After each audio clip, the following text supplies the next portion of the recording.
Gender inequality is our topic that we are going to be discussing today. There are many angles to this issue, such as women not being treated as equally as men with their pay, roles, education, and much more. These issues not only affect the individual itself, but their direct family members and their community itself. But in order to show you how gender inequality happens in our world today, we will be interviewing two individuals, Miss Hannon and Lily Williams, to hear about their personal experiences regarding this issue. Hello, Ms. Hannon. Hi. How do you feel about gender inequality, and do you think it's still relevant to today's society? I believe that gender inequality is absolutely relevant, but I think that we're quickly approaching a time in our lifetime where some real progress and change is coming. What situations did you face where you were treated differently because of your gender? I actually had a situation that felt pretty strange to me because I was in the position where I didn't think it would ever happen to me, but in a previous career that I had, I actually was treated extremely differently, not only because of my gender, but because of my age, because I was much younger than the people that I was working with, and they were mostly male, and so it was very obvious that they kind of looked at me like a little girl, and rather than a highly educated professional, and so that was kind of a strange environment to be in. So what steps did you take to make yourself stand out against the other guys that you were around?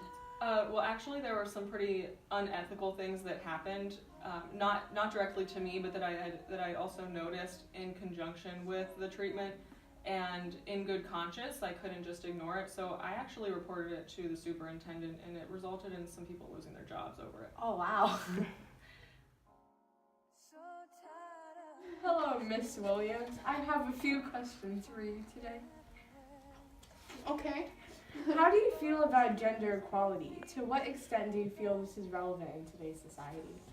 I feel like it's very present in our today's society, and that like people are like spreading the term very thin and using it and lacing it into problems that aren't actually what it stands for. And I feel like it's not really my gender isn't really holding me back as far as it would have many years ago, but I feel like I have to be on top of my game at all times in order to be in the same place as a male counterpart of mine. Very understandable. Have you ever experienced a situation where you were treated differently because of your gender? Yes. Do tell.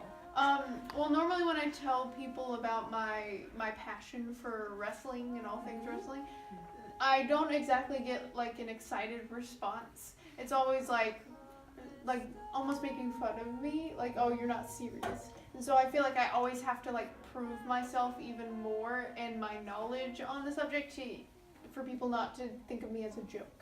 Yeah, and I've seen that too.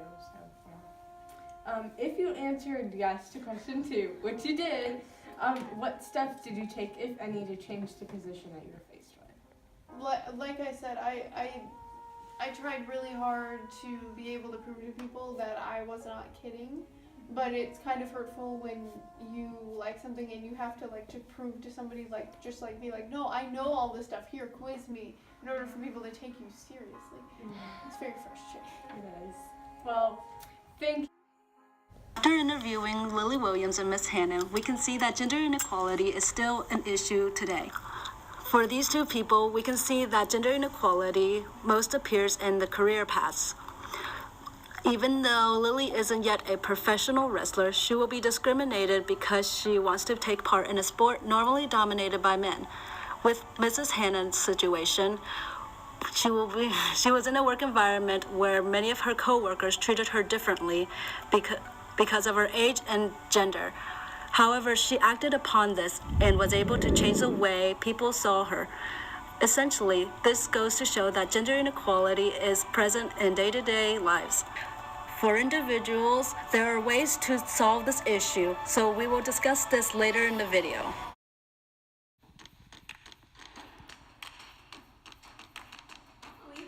Here, the 14th and 15th Amendment clearly states that all men that are citizens are allowed to vote except us women. I know, this is unacceptable. We definitely need to do something about this. We can't let this gap between us men and women exist much longer. We are all people and deserve the same rights and opportunities. You're so right. If we want change, we need to stand up for ourselves. Let's protest, go on strikes, and parade around the White House to get our point across.